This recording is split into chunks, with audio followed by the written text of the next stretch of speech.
Nad rzeką Bóbr, na pograniczu Pogórza Kaczawskiego, Izerskiego i Gór Kaczawskich, rozciąga się Wleń. Wleń, w którym znajduje się najstarszy zamek w Polsce. Zamek Gródek został bowiem wybudowany już w XII wieku. Zdaje się, że najlepiej zachowanym elementem zamku jest okrągła wieża z początku XIII wieku.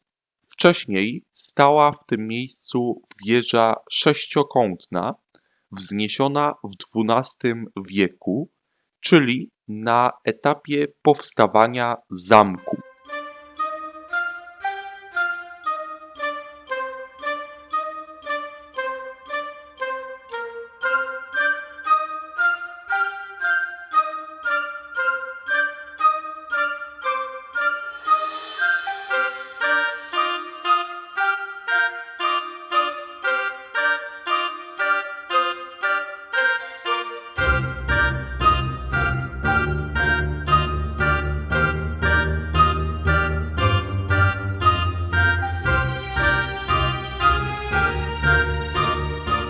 Pobyt na szczycie wieży pozwala nam podziwiać panoramę gminy Wleń. W dole centrum miasta, opływająca je rzeka Bóbr, w tle natomiast góry i Pogórze Kaczawskie.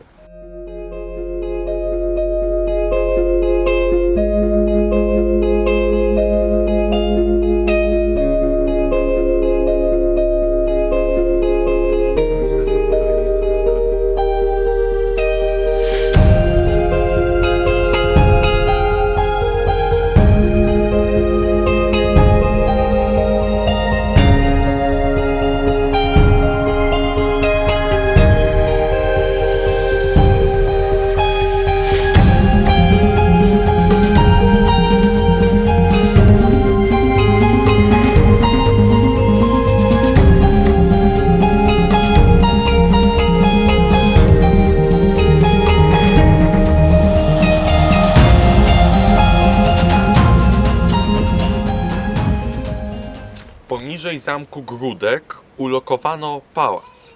Pałac Lenno nawiązuje swoją nazwą do jednej z historycznych nazw Wlenia, który również nazywał się Lenno.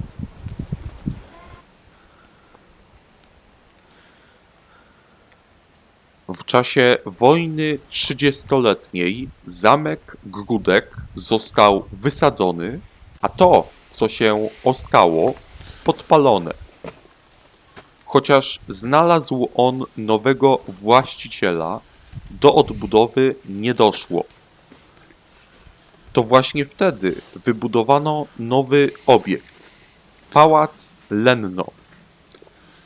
Schodząc z góry zamkowej w kierunku pałacu, mijamy kościół świętej Jadwigi Śląskiej. Nasz pobyt we wleńskim Gródku kończymy natomiast przejściem przez bramę.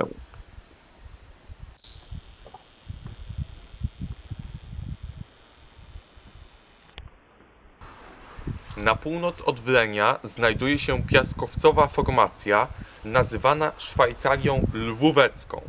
W Szwajcarii Lwóweckiej znajdują się największe tego typu w Polsce po górach stołowych formacje skalne.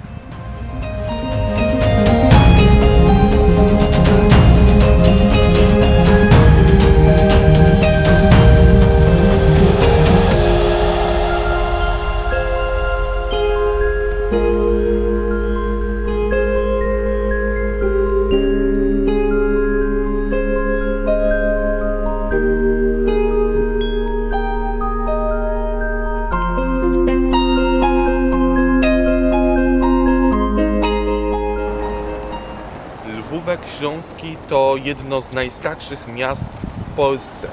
Prawa miejskie uzyskał bowiem już w 1217 roku. Choć część starej zabudowy została zniszczona podczas II wojny światowej i nie była później odbudowywana, do dzisiaj zachowały się tutaj pokaźne pozostałości po średniowieczu.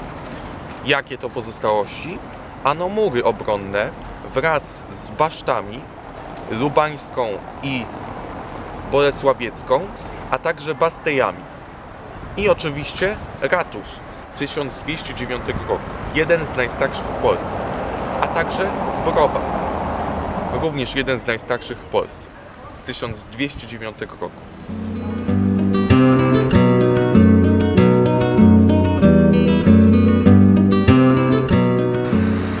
Ze względu na dobrze zachowany system średniowiecznych murów, Lwówek Śląski bywa nazywany polskim Carcassonne.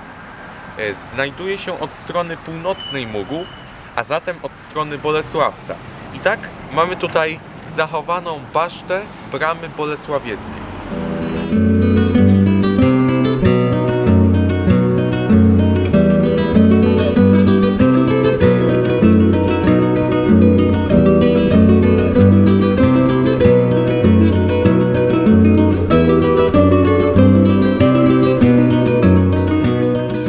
Nasz pobyt w Lwówku Śląskim kończymy w restauracji rycerskiej. Kosztujemy w niej choćby żurku czy pierogów lwóweckich. Lubomierz jest jednym z najmniejszych i najstarszych miast Dolnego Śląska. Nie przybywamy tu jednak ze względu na statystyki czy klasyfikację. Jesteśmy tutaj dlatego, że to właśnie tutaj, w tym mieście, kręcono sceny do filmu Sami Swoi. Pamięć o tym podtrzymuje Muzeum Kargula i Pawlaka, które znajduje się w tym miejscu.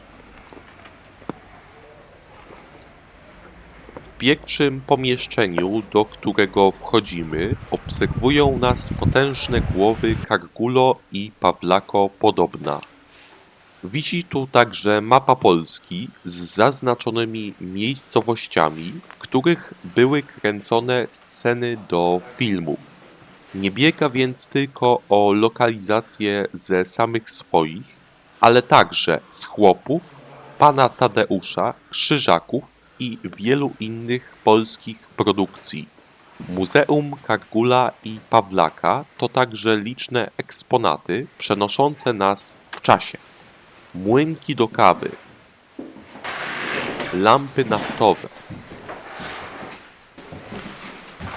porcelana. W takim właśnie otoczeniu widnieją kadry z filmów.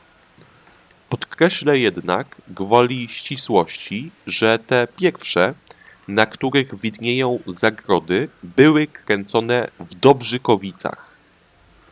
Lubomierz odegrał natomiast rolę miasteczka galicyjskiego.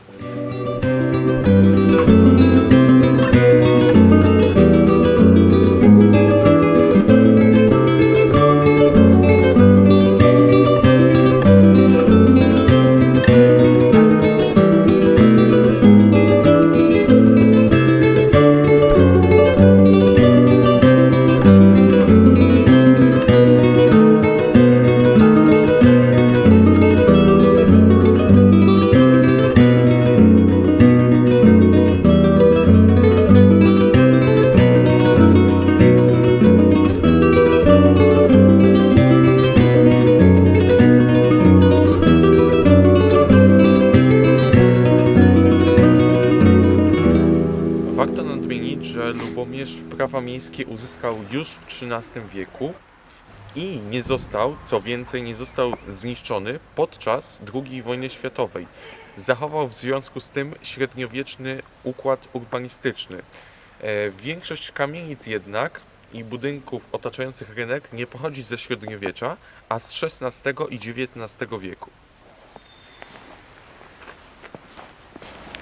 Osią Pogórza Izerskiego jest rzeka Kwisa, po niemiecku Quais. Tak samo zresztą niegdyś nazywał się Mirsk, w którym się znajdujemy. W Mirsku znajduje się zabytkowa wieża ciśnień, dzisiaj wieża widokowa, z której obserwujemy nie tylko Pogórze Izerskie, ale również góry.